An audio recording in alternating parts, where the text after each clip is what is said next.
Hi, I'm Chris Cronin from Haylock Security Labs. Today I'm going to be talking to you about forecasting threats. It's way easier than you think.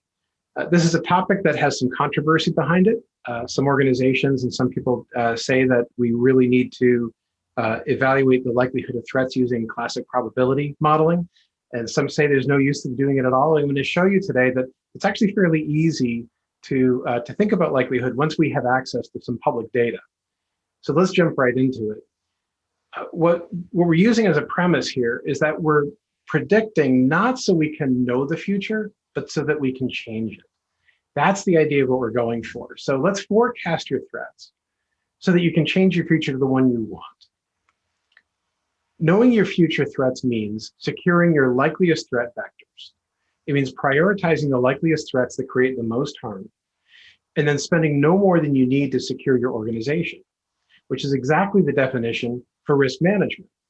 So let's come to a common agreement on what we mean by risk. So however you evaluate risk, and there are many different ways to do that, there are at least two components. There's some aspect of likelihood and some aspect of impact. Risk management means we're reducing risk by reducing either likelihood or impact. Today, we're focusing primarily on likelihood. Now, I'm most known for focusing on impact. I invented the duty of care risk analysis method, DOCRA standard, and wrote CIS-RAM, CIS's risk assessment method, which both use this way of looking at impacts not just to you, but to others who might be harmed, to be sure that, that any security controls you have in place create a burden that's in balance with the risk. That's what regulators and litigators look for. So we focus a lot on impact, but people ask, what do you do for likelihood? So that's what we're focusing on today. Keep in mind, too, that the CIS risk assessment method, it's got version 2.0 coming out in a couple months. We're estimating June. Keep your eye on it. The work we're doing here in this presentation, putting data together and using it to automate the way we calculate likelihood, will be packaged in this CIS-RAM tool for free. Now, CIS-RAM 2.0 is starting with an implementation group 1 usage. So it's for organizations that don't have a lot of resources. It's a very simplified risk analysis. But you'll be able to see exactly how what we're doing here, the mechanics of it and the data behind it, actually works inside a risk analysis. So keep your eye out for CIS-RAM 2.0. June 2021 is when it looks like that's coming out. So how do we use likelihood in risk analysis? Well, whenever we consider the potential of harm of an incident, we think both of impact and likelihood of foreseeable threats. How do we estimate likelihood of foreseeable threats, though?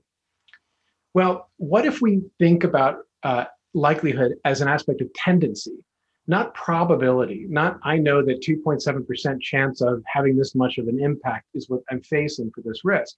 But what if you look at things like tendency? Like what kinds of breaches tend to happen in organizations like mine? If you can do that, you need the data. So where do you get the data about tendencies of impacts?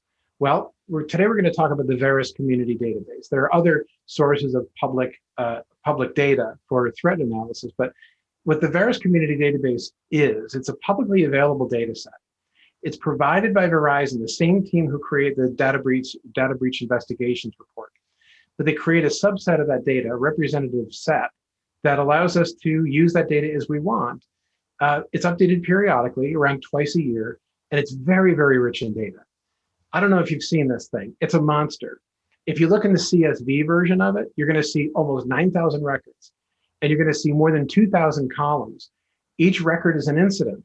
And of those columns, there's a whole lot of data about the things that are featured about each of the reported breaches. Now, you can be intimidated looking at more than 2,000 columns of data. But what Verisk has done is they've created sort of a language that allows us to look at clusters of these columns that have certain meanings. Interesting things about attack vectors. How did the bad guys get in? Attack methods. What did they do to get in? Assets. What assets did they hit? The victims. Characteristics about the victims. What kind of industry were they in? Where were they? Attackers. Who were they? Where were they from? Lots of information about this. So once you think about the data in these clusters, the columns become easier and easier to understand. So how do you find tendency in a database this huge? Well, you start by asking questions. The questions I find really good answers for in the Verisk Community Database are, how common are certain threat vectors, the way that bad guys get in? What is the commonality of certain attack methods, the things that they do to get in? And what is the commonality of certain compromised assets? If we can find patterns, and we're going to find patterns, and we can start to filter out by industry, we start to see that threats happen differently depending on the industry that's being attacked. And we can find even patterns over time because the Verus data also has the years that breaches happened. So we can start to look at trends. It's very interesting, but it allows us to have a new kind of likelihood question. We don't have to be locked into this question of asking when will we be breached and how, and then move toward formalized and sometimes for some organizations difficult to use probability analysis. But we can ask questions like, what is the likeliest way I will be breached? Assuming that we will have a security incident, how do organizations like mine tend to be breached? That helps me prioritize the things that are most likely to happen. Because we find probability is very difficult for people to implement and is fairly controversial still in information security. And because formatting or forecasting based on these tendencies is fairly easy once you see the data I'm going to show you. There are those who say you can't predict cybersecurity threats. Well, we don't want to predict. We're not going for accuracy. What we want is to forecast. We want to estimate based on tendency so we can prepare for those common events. When you look at regulations and laws and information security standards, they want us to think about foreseeable threats. They're not saying you must be accurate. And frankly, we don't expect that we will be accurate. But let's think about forecasting. And besides, cybersecurity does innovate, but not very much year over year. There's a lot of commonality year over year, and we'll discuss why. In fact, if we were going for accurate prediction, here's what our outcome would be. Tell me if you like being accurate with your risk analysis. We were breached this year and lost 1 million records, just as we predicted. That's accurate. I don't know if I want accurate. I want results from risk managed forecasts. Here's how that reads.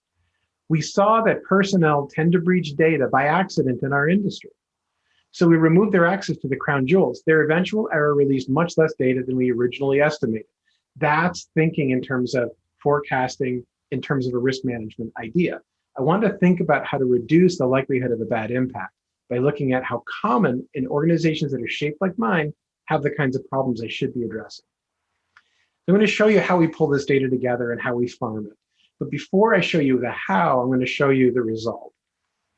This beautiful picture is all of the data inside the Verus community database of all industries and all threat vectors and methods, attack vectors and attack methods. What you see here is up to the top left, personnel error and personnel misuse. These are what the Halox Security Labs, my company, calls a cluster, a threat cluster. When we see hit index, that's just Halox use of the Verus community database. We blend the data and meld it in certain ways. But personnel error as a cluster and personnel misuse have component threats. Carelessness is a personnel error. Misdelivery is a personnel error. Device and media loss is a personnel error. Personnel misuse is privilege abuse. That's someone breaking a rule on purpose. Land misuse, data misuse, misuse of a facility. When you see this, you're going to see undetermined vector and undetermined method. Well, we see this an awful lot in the Verus community database. Don't let that disappoint you. When people are doing forensic analysis and sending their data to the Verizon team for Verus, if they don't have data, it's very likely because the organization that was hit didn't have good log management, didn't have good log correlation, didn't have good alerting. So organizations never knew what the cause was. So the forensics folks send records up saying, we don't know because we don't have the data. So that stands in as a very good proxy for organizations that don't have good log management, good log correlation, good situational awareness, or good forensics. So keep that in mind as you look at that. But again, this is all industries all time. That's kind of interesting, but let's look at what happens when we look at a specific industry. Now retail looks different from everybody else. Now, again, this is retail over all time. Physical facility is the leading issue as a threat cluster, and then hacking systems, and then physical asset loss. And then we get to personal misuse, people breaking rules on purpose, and then personal error, making mistakes accidentally. Why is physical facility such a big deal in retail? Let's take a look at what the component threats are. Tampering, disabled controls, victim at facility, public facility. These are all aspects of point of sale skimmers, which happen quite a lot at retail. You're going to say, well, wait a minute, isn't that double counting? I've got skimmer here and I've got skimmer here. Yes, it is double counting. And it's very important to double count when you're looking for tendencies, because you're looking at causes and methods. And we can get rid of a cause, but the methods might still exist. We're going to have a conversation after this. There'll be Q&A after this session. If you want to have a conversation about the appropriateness of double counting, let's have that conversation. But now we start to see that physical facility matters a lot. And then hacking system matters a lot too, because retail has quite a bit going on online.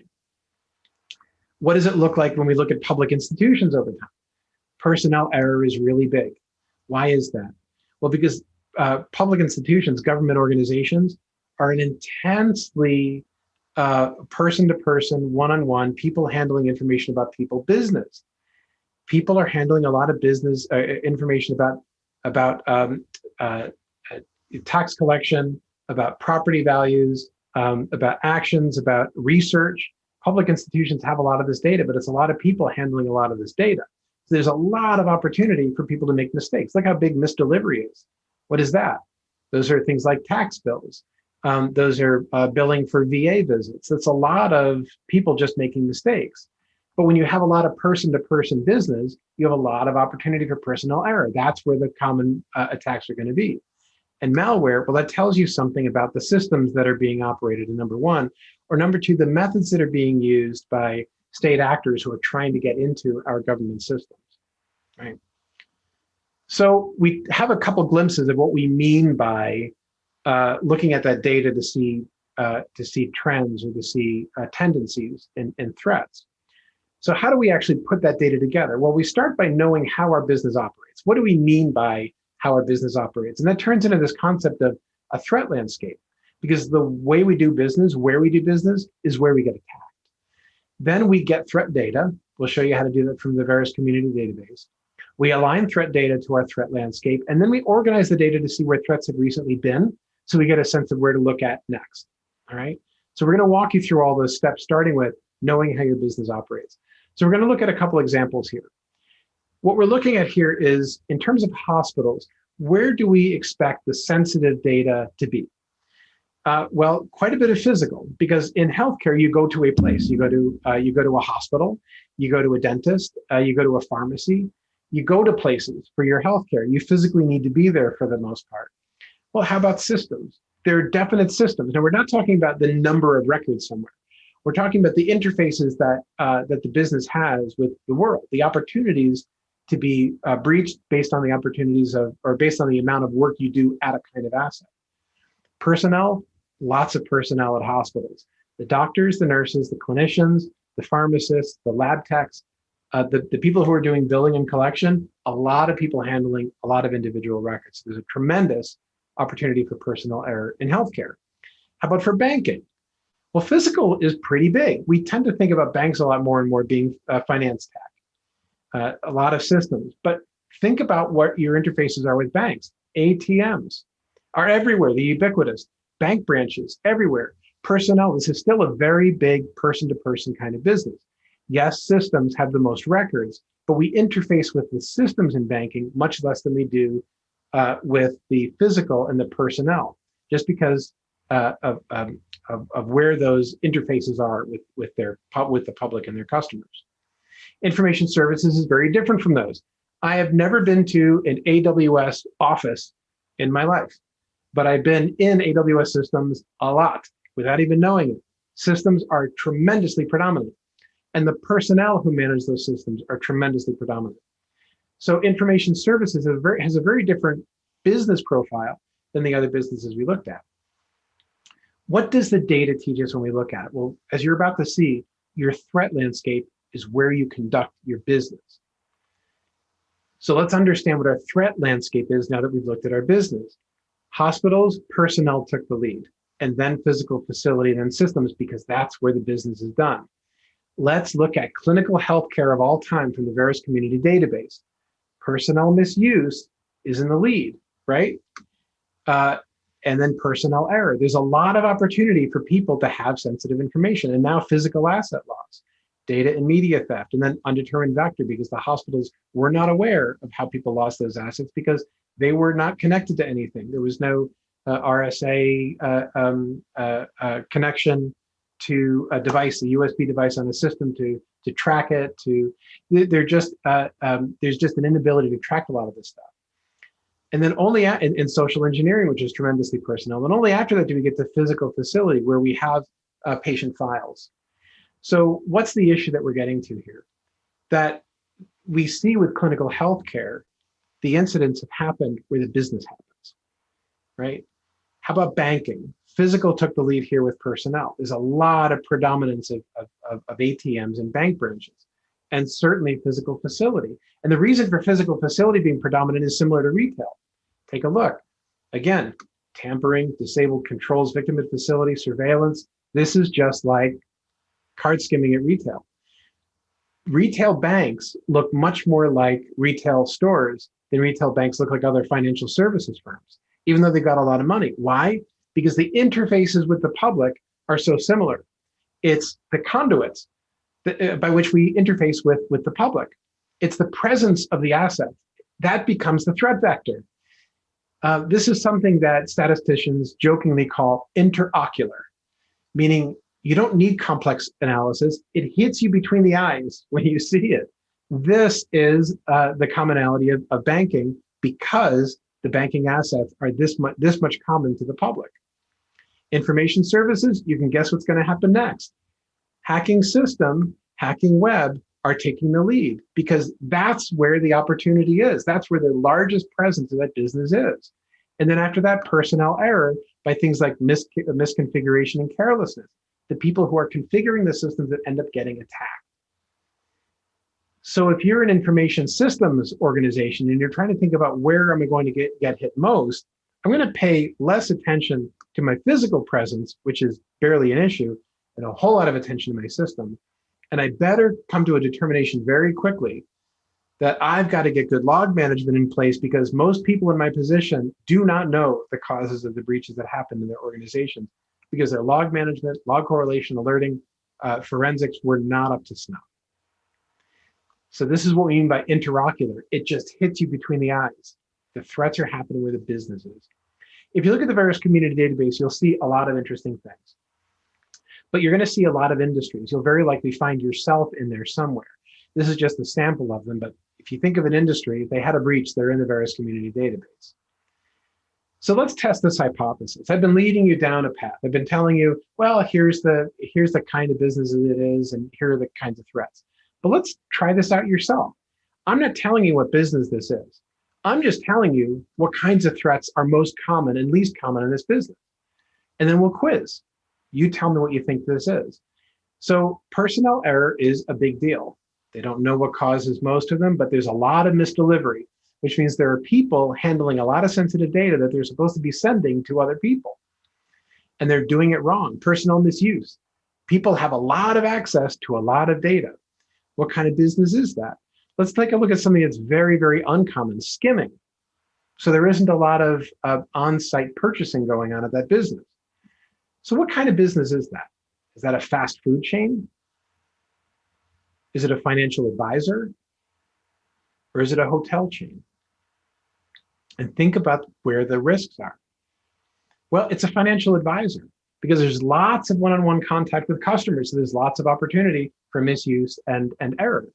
Most employees are handling personal information. There's lots of delivery and distribution of personal information that's just being misdelivered. And there's very rare on-site transactions.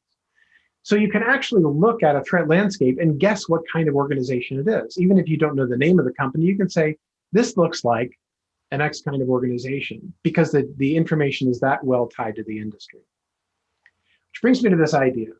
One of my favorite quotes, history doesn't repeat itself, but it rhymes. What's happening is that organizations, because they have certain business methods, they have certain business processes, their assets pretty much are stable year after year.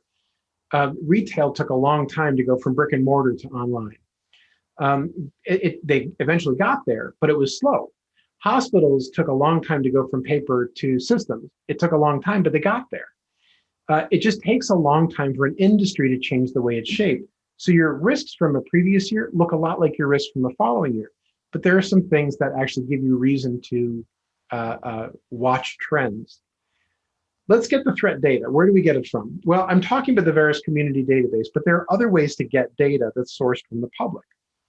I've got some listed here that are good for tactical prep and response. What I mean by that is looking at things going on the wire. So you're going to have a lot of variation day over day, sometimes hour over hour. What threats are happening a lot in environments right now? How do they correlate to our operations? There's some good public data sources and some good commercial tools that allow this to happen. I'm using Verisk because it's good for planning. It's good for sketching out what your budget should be this year or next year or next year. What are you focused on most? Privacy Rights Clearinghouse has a very skinny set of data, very good data, but much skinnier than what you see in the Verisk Community Database. And if you belong to an ISAC, you really should be involved in threat information exchanges. But these are just some other places where you can get public data about these threats. Now let's align threat data to our threat landscape. How do we do that? Well, remember this is the Verisk Community Database in CSV format. 2,000 or more columns wide, 9,000 rows deep. What we're going to do is ask them questions, right? Now, the questions that I find most helpful are the ones that I have here in red. Industries and sub-industries, threat actions, threat vectors, and assets. I can ask questions about size of breach and financial impact, but you're going to see very little to correlate in it. There's very little information and very little consistency. There's a lot of very useful information about what happens to whom. And again, we're going to ask questions. We're not going to dive into the data before we're asking good questions. We're going to ask how common are certain threat vectors, the way people get in, the commonality of certain attack methods, what they're doing to get in, the commonality of certain compromised assets, what's being hit, what should I protect? And then we're going to ask, how does this apply to certain industries, and pluck mine out with a filter. And then I'm going to look for patterns over time. And I'll show you how to do that next.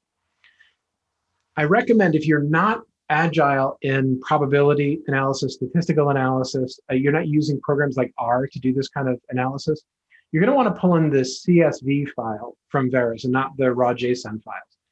But you're also going to have to get used to pivot tables in Excel if you're not already proficient in them. Pivot tables are ways to aggregate data. So you can ask a question like we have here toward the middle, denial of service. You can look at a whole lot of data, 9,000 records, and say, how many times does denial of service come up for my industry? And you get an answer 48. Pivot tables help you do that kind of aggregation when you ask certain questions about data types. So get proficient with those and pull in the CSV if you're not capable and good with statistics in R. Now let's see where threats have been. This gets very interesting. Remember, we looked at clinical health overall time. We saw that personnel misuse was a leader and personnel error was next. There are those of you in the audience who would have said, I heard news that ransomware is big in healthcare, so why is malware and ransomware so small? Well, this is overall time. And what we want to do when we're analyzing this data, because there's so much data in that database, we can do this kind of thing. Let's look at what happens year over year. So we're going to look at a 5-year trend of threat vectors in healthcare environments. 2016, what we see is personnel error taking the lead, just like we saw with that mass group, and then personnel misuse is next, and then malware, very common, right? Now in 2017, keep an eye on personnel error. It went to second spot, and personnel misuse just sort of switched rows, because there are a lot of people, there's a lot of opportunity for people to do the wrong thing, on purpose or by accident. Malware stays in its third position. In 2018, something interesting happens. While personnel error remains up top, malware drops down. We don't know exactly why. It's worth saying people figured out that when you put certain ransomware software in, you lay low. You take a look at what's going on. We think what we're seeing here when we look at the data is the shift of the very efficient ransomware business, which it is now, it's a whole industry that functions as a business, started to figure out what to do in hospitals, because watch what happens in 2019. It rises to the top. Ransomware takes over as the leading cause of breaches. But personnel error stays in second place because the people are still handling this data and they're still making mistakes with it. Now we see that the ransomware business maintains its position because it works as an efficient industry. It maintains its tie, at least in lead position, and personnel error remains up front. What are we seeing? yes, we did see a very quick innovation. But what we're also seeing is a real clear message. If we're in healthcare, we have to realize we're targeted. We have to see that this is now the new pattern. Malware is going to be the continuing issue. Personnel error is not to be neglected because that's a constant issue to be faced with. Hacking web is starting to become a bigger deal, and we're starting to see that correlated with a lot of other malware attacks. And again, personnel misuse is almost tied with these other things. It's very significant still because people have access to this personal information. So now that we've taken a look at this, we've got to ask a question. How do I use this data in a risk assessment? I can't just say my risk is great because the commonality is great, because I have to take into consideration two other things. How capable are my controls to fight those common attacks? And what is the impact if something goes wrong? Let's take a look at this. When we see the data in the Verisk Community Database in this beautiful tree chart, it looks very nice. But that means there are numbers behind it, right? So this data, these threat clusters, there's one threat cluster per row. It's associated with the gray titled boxes. And we actually see the number of records and we see the percentage of representation. How common are they in breaches? You'll notice that these percentages add up to more than 100%. That's because when you look at the data in aggregate, you're going to see that an attack has multiple threats occurring. So someone made a mistake and they misconfigured a system and the system was attacked. There are multiple threats and multiple threat vectors and engaged. So you're going to get higher than 100%. That's perfectly fine because you want to see where the noise is. Now let's consider this. If I'm looking at likelihood, I should be looking at the forecast and I should be considering control strength. The stronger my control, the more it should mitigate the forecast. So if I have a way to say, look at the maturity of controls, and I think about maturity of controls in terms of how reliable that control is, how much can I expect that control to function when I need it most? And that's how we've defined this maturity model. Then that should mitigate controls. If I were analyzing just off the top of my head, and I'd say there's a very common issue of personnel error, and my ability to protect that is inconsistent, that's not good. I clearly know I have to address that. It might be overkill for me to innovate and do root cause analysis and continual improvement over something that is rarely present in reported breaches. That might be overkill. And it's important to know where overkill is. We don't want to overinvest. And in fact, when you look at regulations and laws, and I'll guide you into that in a little bit in a moment, you're not supposed to overinvest. That's actually bad for you in the public if you do. It seems right to have tested and corrected controls for things that are as common as, they happen, say, 1 in every 5 breaches. But now how do we correlate that? So this is just a suggestion. Now, this is just conceptual. There's no math behind this. We'll call it a likelihood slide rule. This is for the sake of this presentation. What we're doing here is looking at the percentages in the top row, the percentages of the commonality of any one threat, and then we're comparing those percentages in groups of 20% chunks, quintiles. And we're associating each quintile with a maturity of the control. So quintiles 1 through 5 associated with maturity of control 1. Quintiles of 1 through 5 with maturity of control 2. And on for 3, 4, and 5. And what we're trying to say is, if I can look at the commonality of a certain attack and my preparation for that, I should be able to prioritize a likelihood. Now, I'm not saying I think this is probability 3 out of 5. I'm saying in terms of my likelihood, it's the third most likely thing considering things that might happen more commonly. So this is a conceptual model. There isn't a likelihood or there isn't a probabilistic or statistical model here. It can be implemented. You can use a log normal distribution or a bell curve distribution. Depends on a few things, and you can ask me when you would use each in our discussion after this. But if you're in an organization where you have a control against a threat that happens in the 5th quintile, it's the most common kind of attack, and you only have a level 2 maturity of the control, you can expect that to be a very common thing. You're not saying this risk is this likely to occur. You're saying this risk, when we have an incident, it's most likely to happen this way. And that's what we mean by tendencies. If I'm well prepared for something that doesn't happen often, I've got a low tendency. I've got a high tendency for it to occur if I've got a very immature control against a very common threat, right? So now how do we bring it all together? Well, I've talked earlier about duty of care risk analysis, where you're looking at both impacts and likelihoods, but you're looking at the impacts and likelihoods that you could suffer and the impacts and likelihoods of risks that others might suffer. There's a new definition now for reasonable security. It's something people have been clamoring for years because regulations and information security standards say get to a reasonable control, but lawyers and regulators and judges have not come to agreement on what this word means. There's a paper released in February that lays all this out, and it asks us to look at the likelihood of foreseeable threats and the potential harm that might come to ourselves and others. And what we're doing in that case is we're comparing one state versus another to say, is the burden of a control worth it given the difference of the benefit? So if you want to see something about that, there's a talk tomorrow called "Your Breached Controls May Have Been Reasonable," where we talk about this paper. It's very important.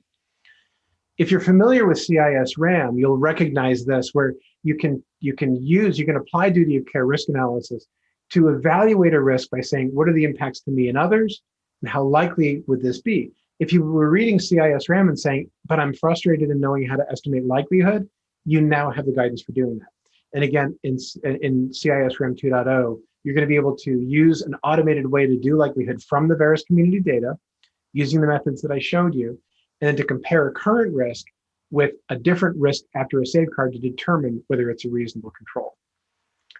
So what are you going to do next week now that you know how to do this? I recommend that you get into the data.